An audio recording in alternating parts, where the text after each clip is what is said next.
राधे राधे, जय श्री कृष्णा। कैसे हो आप सब? Welcome back to my channel mostly Nix and this is me Nikita guys. Hope you all are doing great. आप सब बहुत अच्छे होंगे। पेपर के बाद सारे फ्री होंगे एंड अब तो मस्ती कर रहे होंगे यार। चाहे पेपर कैसा भी गया हो, अच्छा गया हो, खराब गया हो, दैट डजंट मैटर। अभी पेपर को बस फेंक दो। देखो ये पेपर है ना, इसको लो और ऐसे फेंक दो, बाढ़ में जाए, आग लगा दो भले। चाहे अगर तुमको स्ट्रेस आ रहा है, डिप्रेशन आ रहा है, कुछ भी आ रहा है, छोड़ दो, भग जाओ। कहीं तो भग जाओ, जहां पे भी तुमको शांति मिल रही है ना, उधर चले जाओ, है ना। सबसे पहले तो विदाउट एनी फर्दर डिले हम चलते हैं हमारे वीडियो की तरफ, क्योंकि मेरे को तो बहुत सारे कमेंट्स आ रहे हैं कि कहाँ हो आप, पेपर कैसा गया आपका, डिटेल्ड एनालिसिस दो पेपर का, पेपर कैसा हुआ नहीं हुआ, everything. So sorry for that कि मैं लेट हूँ, but finally I am here. मैं आपसे बात करने जा रही हूँ। पहले मैं आपको अपना पेपर दिखा देती हूँ। ये रहा मेरा पेपर। मेरा टेस्ट बुकलेट नंबर था 50, ठीक है। एंड थोड़ा अंदर भी देख लो, इनसाइट्स दे देती हूँ यार। ऐसा था कुछ मेरा पेपर, ठीक है, कुछ ऐसा रहा है। अब पेपर ना पॉज कर करके देखना मत कि कितना बना है कितना नहीं बना। ये चिंदियों वाली हरकत मत करना। दिखा रही हूँ इसका मतलब ये नहीं कि तुम मेरे ऊपर ही कमेंट सेक्शन में जो है मेरे को ही ट्रोल करने लग जाओ यार, प्लीज मत करना। But without any further delay हम चलते हैं कि मेरा एक्सपीरियंस कैसा था हमारे री नीट 2026 का। लेकिन सबसे पहले तो मैं उम्मीद करूंगी कि ये पेपर लीक ना हो, इसमें कोई ड्रामा ना हो, कोई कलेश ना हो। एंड पिछले बार की तरह, नीट 2026 की तरह गाइस, पहले डिस्क्लेमर दे देती हूँ, मेरे साथ कोई भी वो नहीं हुआ है, लफड़ा नहीं हुआ है कि हाँ मेरा पेपर छूट गया फिजिक्स का, मैं बहुत रोई या ऐसा कुछ। जो भी था, जैसा भी था, मैंने उसको एक्सेप्ट करा है और चीज़ों को प्रोसेस करा है अपने लिए, बिकॉज थोड़ा मेरे लिए भी प्रोसेस करना इट वाज मुश्किल।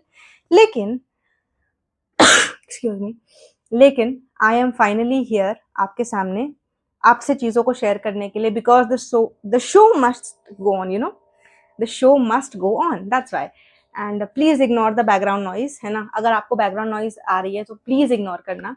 एंड कोई भागेगा नहीं छोड़ के मेरे को, पहली बात। अब मैं आपसे शेयर करती हूँ कि पेपर मेरे को कैसा लगा और जेन्युइन पेपर था कैसा। तो देखो, सबसे पहले तो मैं बायो की बात करूं, तो बायो जब मैंने स्टार्ट करा बनाना तो वो बनते गया मेरे से। और इस बार बायो में थोड़ा मतलब अगर मैं आपसे उससे पहले भी एक बात करूं ना, तो एक चीज मैंने जो इस साल नोटिस करी कि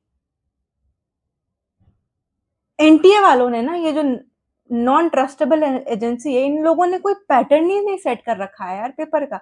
कभी ये बहुत आसान पेपर दे देते हैं, कभी ये बहुत कैलकुलेटिव पेपर दे देते हैं, कभी ये बहुत कुछ अल्टर चीजें दे देते हैं, या कभी वो ऐसी चीजें दे देते हैं जो कभी पूछते ही नहीं थे। तो मेरे को समझ में ही नहीं आता क्या कि पैटर्न क्या है, रेशियो क्या है, तरीका क्या है। लेकिन ठीक है, कंपटीशन है, अगर आप बता ही दोगे कि कैसा पेपर रहेगा तो फिर उसमें वो चीज क्या है। लेकिन थोड़ा रेलिवेंसी होना चाहिए, क्योंकि जैसे नीट 2026 का पेपर था तो वो बहुत फॉर्मूला बेस्ड दे दिया, इतना आसान दे दिया कि बच्चों के कट ऑफ 600 650 जा रहे थे। और अभी फिर वापस पेपर वैसा हुआ कि वो 25 के बराबर का ही पेपर था। अब अगर नीट 2025 की बात करूं तो उसमें क्या हुआ था ना, कि बायो का पेपर टफ था, बायो का पेपर लेंदी था, जिस वजह से अपन को टाइम ही नहीं मिला था कि अपन फिजिक्स को देख भी पाए, सारे सवाल देख पाए और उसको प्रोसेस कर पाए। लेकिन डायलेमा ये है कि तब भी 25,000 बच्चों का सिलेक्शन हुआ, वो मेडिकल कॉलेज में गए, वो बात अलग है। लेकिन जो ये रीनीट 2026 का पेपर था, अगर मैं इसकी बात करूं, बायो काफी आसान लगा मेरे को एकदम। मतलब मैंने जब बनाना स्टार्ट करा ना, तो फटाफट फटाफट बनते गया। और यहाँ पे इस बार तो ऐसा था कि कैलकुलेटिव क्वेश्चंस, 3-4 सवाल कैलकुलेटिव थे। चाहे वो आप एंडोस्पर्म के 3n निकालने वाला आप देख लो, चाहे वो आप एलिलिक फ्रीक्वेंसी निकाल लो, हार्डी विंसबर्ग प्रिंसिपल वाला, उसको कैलकुलेट, फिर कितने मतलब कितना 3 मोल्स ऑफ ग्लूकोज बनाने वाला कि कितने साइकिल्स लगेंगे। तो जो कैलकुलेटिव पोर्शंस थे ना, 3-4 सवाल थे जो कैलकुलेटिव थे। कुकर की सीटी को इग्नोर करना प्लीज, रिक्वेस्ट है। बाकी बात, back to the point. Bio, अगर मैं ओवरऑल आपको कंक्लूड करके बताऊं, बायो इजी थी लेकिन ट्रिकी थी। उसमें था आपको थोड़ा ध्यान से पढ़ना है, ध्यान से काम करना है, और जो सबसे ज़्यादा मेरे को ट्रिकी पोर्शन वहाँ पे लगा, जो एआर था, बिकॉज़ अनफॉर्च्युनेटली एआर मेरे से नेगेटिव हुआ है। जो चीज़ मेरे से कभी नेगेटिव नहीं होती थी, वो इस बार मेरे से नेगेटिव गई है, जिसके बारे में मैं आपसे आगे बात करूँगी। सो बायो फॉर मी उस वक़्त मेरे को लगा कि बहुत अच्छा गया है, एंड मैंने सब बनाया भी था। मैंने बस एक सवाल छोड़ा था बायो में, एंड देन उसके बाद मैं गई केमिस्ट्री पे। सो पहली बार मेरे को पेपर ऐसा लगा कि पेपर आसान भी है, लेकिन पेपर आसान नहीं भी है। मतलब मेरे को वो मिक्स्ड फीलिंग आ रही थी पेपर को देखने के बाद, क्योंकि अगर मैं ऑर्गेनिक की बात करूँ, तो उसमें ऐसा था कि ये नहीं आपसे पूछ रहा हर बार की तरह कि ये रिएजेंट है तो उसका कौन-सा नेम रिएक्शन है, उसको मैच द फॉलोइंग करो, ये सब नहीं पूछ रहा आपसे। इस बार तो सीधा ये पूछ रहा है कि this is the reactant, this is the reagent, और प्रोडक्ट कुछ पी बनेगा। अब पी में हम लोग ये सारी चीजें डालेंगे तो वो ब्रिस्क ब्रिस्क एफर्वेसेंस देगा या फिर इसके साथ रिएक्ट करके ये देगा। आपको ऑप्शन वैसा बना के दे रखा था, मतलब बेसिकली ऑर्गेनिक के साथ सॉल्ट एनालिसिस को कॉम्प्लीमेंट किया गया था। मतलब ऐसा नहीं था कि डायरेक्ट डायरेक्ट आंसर देना था कि हाँ रिएजेंट दे दिया, रिएक्टेंट दे दिया, आपको प्रोडक्ट बताना है, वैसा कुछ था नहीं। मतलब उसको अच्छे से, तो ये सब सवाल अच्छे होते हैं, एंड मेरे ख्याल से फॉर मी केमिस्ट्री में इजी सवाल कम थे, मीडियम सवाल ज़्यादा थे, और हार्ड सवाल वाज़ लाइक ठीक है। तो मीडियम सवाल ज़्यादा होने के कारण ना केमिस्ट्री थोड़ी-सी ट्रिकी हो गई और अच्छा पेपर हो गया वो, क्योंकि मेरे को लगता है हर बार से पेपर अच्छा आया है केमिस्ट्री का। क्योंकि चाहे वो ना केएनएल वाला सिस और ट्रांस वाला जो था, एक बर्च रिडक्शन और लिंडलार कैटलिस्ट वाला सवाल था, और फिर उसमें भी ऑप्शन वाइज बाकी बाद जो सवाल आपके आए एमओटी से आए, फिर वो जो एक था बेंजीन रिंग पे जो प्लस चार्ज था उसका आपको बताना था, ऑर्बिटल्स वगैरह बताना था। तो ये सब सवाल अपन नॉर्मली कम पढ़ते हैं, क्योंकि कभी ऐसा सवाल पूछा जाता नहीं था उतना मतलब उतना रेलेवेंट नहीं था ना। टेस्ट में ऐसा सवाल आता था, लेकिन वहां पे मेरे को थोड़ा, मेरे हिसाब से मेरे को नया लगा। नया नहीं था बट ऐसा था कि हाँ कभी पूछा नहीं जाता था, फिर अचानक से वहां पे देख के थोड़ा सा मेरे को वहां पे वो चीज लगी। एंड फिजिकल की बात करूँ तो थोड़ा कैलकुलेटिव था, दिमाग लगाने वाला था। थर्मोडायनेमिक्स के सवाल अच्छे आए थे, काफी ज्यादा आए थे। थर्मल 11th का पोर्शन ज्यादा था ऑब्वियसली। एंड ओवरऑल मेरे को केमिस्ट्री टफ लगी, मीडियम टू टफ लगी। और जब मैं बात करती हूँ आपसे फिजिक्स की, तो फिजिक्स तो आप जानते हो मेरी थोड़ी फिजिक्स डूबी हुई है नाउ, मेरा ग्राफ नीचे जाता है। तो एक तो फिजिक्स का पेपर टफ था। कोई अगर कोई बहुत अच्छा बच्चा है जो पढ़ने में बहुत अच्छा है, उसकी मैथ्स अच्छी है, उसका डिफरेंशिएशन इंटीग्रेशन अच्छा है, उसकी क्वेश्चन सॉल्विंग टेक्निक अच्छी है, तो उसका पेपर बहुत शानदार गया होगा। लेकिन अगर मैं अपनी बात करूं, तो मैंने बहुत स्ट्रगल करा, और वो एक ब्रेन में at the back of the brain कि आपको पता है कि बस यू नो 3 घंटे है आपके पास, और आपके पास बस 1 घंटा बच रहा है फिजिक्स के लिए, है ना। यू हैव 45 टू, लाइक मेरे को तो 1 घंटा मिला था फिजिक्स के लिए। तो 1 घंटे में कैसे होगा ये सारी चीजें, एक तो इतना सारा सवाल और इतने बड़े बड़े सवाल, मतलब फिजिक्स में तो एक सवाल भी वैसा नहीं था कि वो जो छोटा होगा, सब इतने बड़े बड़े पैराग्राफ्स में थे सवाल। तो एक तो सबसे पहला वो डर होता है कि इतना बड़ा सवाल है। फिर ग्राफ वाले सवाल बहुत थे जो कि ट्रिकी हो जाते हैं, क्योंकि उसमें तो मेरे साथ मतलब एक चीज होती होती है कि मेरे को लगता है कि आंसर ये होगा, मेरे हिसाब से आंसर निकलता है, लेकिन वो बाद में गलत होता है। और इस बार भी आई वॉज वेरी श्योर कि ऐसा होगा, इसीलिए मैंने बहुत डिसेंट अमाउंट ऑफ क्वेश्चन लगाई। मैं, ऐसा नहीं था कि मैंने देखा नहीं या कुछ नहीं, मैंने क्वेश्चन सॉल्व करे हैं, decent amount of question solve करे हैं मैंने फिजिक्स में। मैंने नेगेटिव बिल्कुल नहीं करा, क्योंकि मेरे को बहुत डर लग रहा था मार्क करने में। एक तो मैं भगवान का नाम लेके के मार्क कर रही थी, सवाल बना रही थी, और नॉर्मल सवाल, डिसेंट अमाउंट ऑफ सवाल मैंने मार्क करे, और ज़्यादा मैंने बिल्कुल भी नेगेटिव करने की कोशिश नहीं करी, बिकॉज मेरे को करना भी नहीं था। सो फिजिक्स का पेपर मेरे को टफ लगा। सो ऑल ओवर अगर मैं बात करूँ, रीनीट 2026 का पेपर मेरे लिए वॉज मीडियम से टफ, टफर साइड पे था मेरे को। पेपर आसान नहीं था, बायो का आसान था, फिर केमिस्ट्री का भी मतलब ट्रिकी था थोड़ा, और अच्छा पेपर था। नॉर्मल पेपर तो नहीं था, अच्छा पेपर था केमिस्ट्री का भी, और फिजिक्स का पेपर भी काफ़ी अच्छा था। और अगर आप उसको अगर 3 घंटे 15 मिनट का टाइम स्पैन दो, और वो 15 मिनट तो कहने का है ना, आपको पूरा-पूरा 3 घंटा मिल गया, यही बड़ी बात थी हमारे लिए, क्योंकि पहले तो उस 3 घंटे में भी 15 मिनट खा जाते थे वो एटलीस्ट, अब वो 15 मिनट उन्होंने एक्स्ट्रा कर दिया, that was a good good thing. तो all in over it was medium to tougher side, और मेरे को पेपर टफ लगा। और बाकी बात, जब मैं रूम पे आई मैंने देखा कि बीएम सर हो गए, एलएन के सारे फैकल्टीज़ एचओडीज़ हो गए, या फिर एमआर सर हो गए, हमारे सारे टीचर्स हो गए पीडब्ल्यू के। तो इन लोगों ने भी कहा है कि इन लोगों का तो ये कहना है कि पेपर 2025 से भी ज़्यादा टफ था। क्योंकि इसको अपन उस रिस्पेक्ट में देख रहे हैं ना कि नीट के बाद अपन आराम हो गए थे, रिलैक्स हो गए थे, लेकिन अपन को फिर 40 डेज़ मिला। उसमें अपन ने अपना मोमेंटम गेन करा, वापस से अपने आप को समेटा, सँभाला, and then we kick back, एंड उसके बाद हमने पेपर दिया है रीनी 2026 का। सो येस, क्योंकि बाकी बात को तो लगा था कि इतना आसान पेपर आया तो पेपर नॉर्मल आएगा, लेकिन again that non trustable agency, वो कुछ भी कर सकते हैं, दैट्स व्हाई। तो उस चीज़ के लिए अपन को प्रिपेयर होना पड़ता है। एंड अगर मैं अपनी बात करूँ, तो मेरे साथ ये ग्लिच हुआ है पेपर में कि जब मैंने बनाया, तो ऐसा भी नहीं है कि आंसर निकल नहीं रहा है।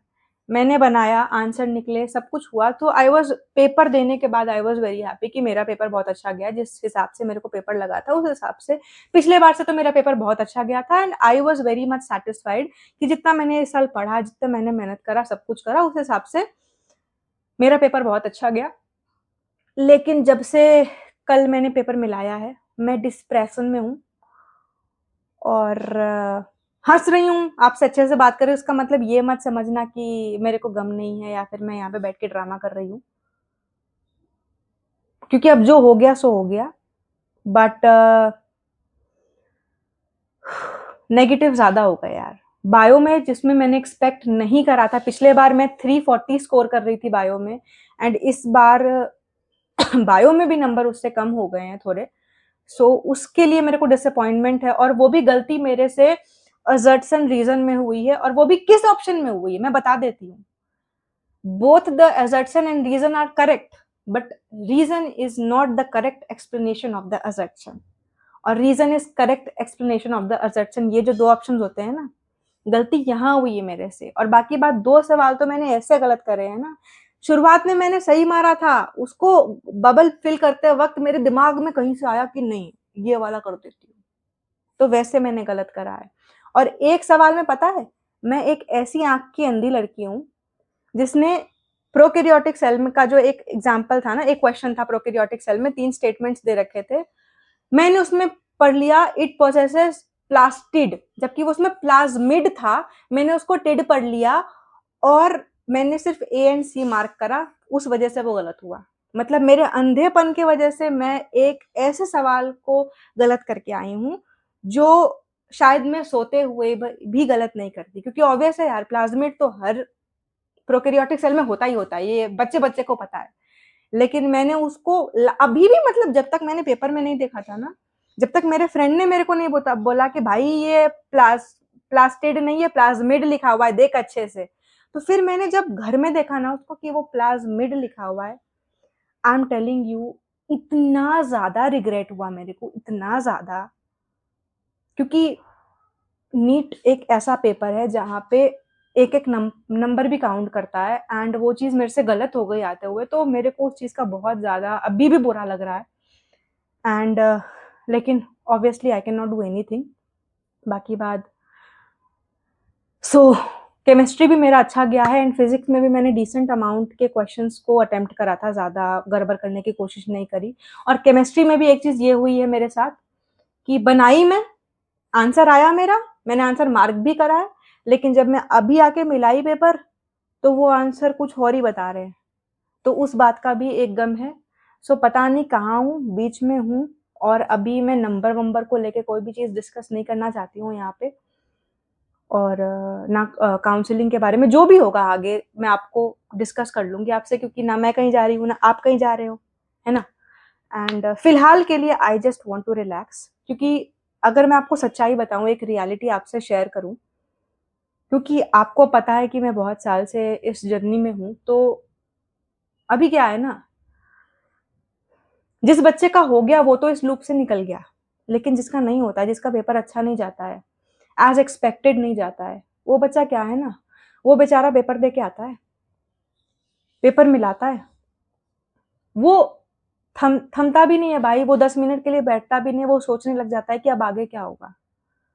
कहीं न कहीं I am also in that phase कि आगे क्या करना है, कैसे करना है या कट ऑफ क्या होगा, मेरा नंबर, क्योंकि आई एम ऑल्सो कहीं न कहीं पे बॉर्डर लाइन पे हूँ मैं भी। अभी उस चीज़ के बारे में मैं आपसे डिस्कस नहीं करना चाहूँगी। जो भी होगा आपसे मैं आगे शेयर करूँगी उस चीज़ को।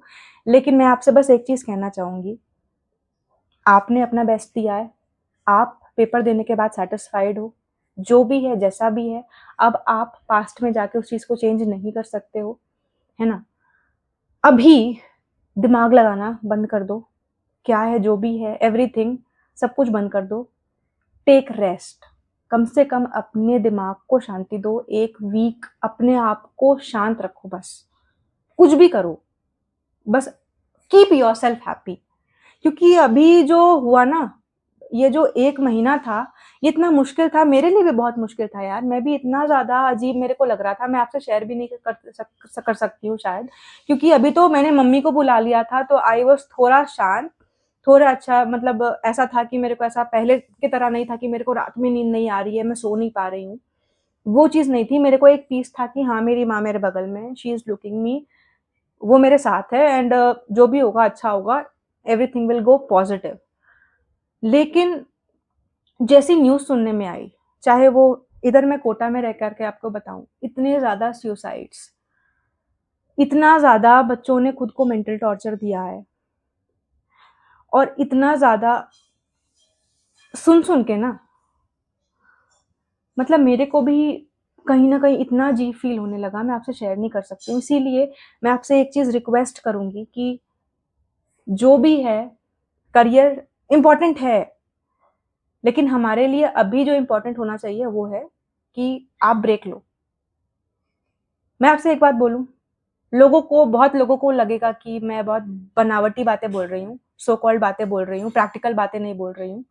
लेकिन कभी-कभी जहाँ पे प्रैक्टिकल चीज़ें, जो साइंस जहाँ पे काम करना बंद कर देती है, वहाँ पे मैजिक होना स्टार्ट हो जाता है and I believe in that and मेरे साथ भी कुछ ऐसा हुआ है इस मंथ में जो मैं आपसे शेयर करूँगी और that is very magical to me and I am मैं बहुत अपने को कंट्रोल की हुई हूँ कि मैं कैसे आपसे उस चीज़ को शेयर करूँ, because I am really excited कि मैं आपसे वो चीज़ शेयर करूँ एंड बहुत जल्दी मैं उसको अगले वीडियो में, नेक्स्ट टाइम वीडियो में आपको उसको शेयर करूँगी उस बात को। हो सकता है नेक्स्ट टू नेक्स्ट मैं आपसे ज़रूर शेयर करूँगी उस चीज़ को, बिकॉज़ दैट्स वेरी, मतलब आज तक दुनिया की जो सबसे बड़ी खुशी मेरे को मिल सकती थी, वो मेरे पास इस महीने में आई है एंड आई रियली वांट कि मैं उस चीज़ को आपसे शेयर करूँ। इसीलिए मैं आपसे बस एक ही बात बोलूँगी कि थोड़ा इन सब चीज़ से दूर हटो और अपने आप को ब्रेक दो, अपने दिमाग को शांत रखो। Mental peace, mental health is very important. इसीलिए टेक अ ब्रेक सिंपली, है ना? अपने आप को दूर कर दो 5-6 दिन हर चीज़ से एंड जस्ट चिल, चिलैक्स, एकदम चिल मोड में चले जाओ, एन्जॉय करो, जहाँ भी हो, जैसे भी हो and I am telling you, अपने लिए जो भी बेस्ट होगा ना, जब भी बेस्ट होगा ना, अपन को मिल जाएगा। बस trust the process and go with the flow. अभी आराम करो, रेस्ट करो, एन्जॉय करो एंड उसके बाद कुछ दिन बाद जो भी आपका पेपर अच्छा गया है, नहीं गया है, आगे क्या करना है, कैसे करना है, नहीं करना है, एवरीथिंग, चाहे वो नीट का रिज़ल्ट हो, काउंसलिंग हो, एवरीथिंग, है ना? किस कोर्स को ऑप्ट करना है, नहीं करना है, जो भी है, ये सब बात हफ्ते भर बाद अपने पेरेंट्स के साथ डिस्कस करना एंड आगे का सोचना। बाकी बात फ़िलहाल आप अभी बस रेस्ट करो, बिकॉज़ हमारी mental health is the most important thing right now for us. उसको प्रायोरिटी में रखना एंड वीडियो काफ़ी ज़्यादा लंबा हो गया है एंड छोड़ के मत जाना मेरे को कहीं, है ना? क्योंकि ये चैनल सिर्फ़ नीट के बारे में नहीं है यार। This is my journey and I really want to share it with you all, है ना?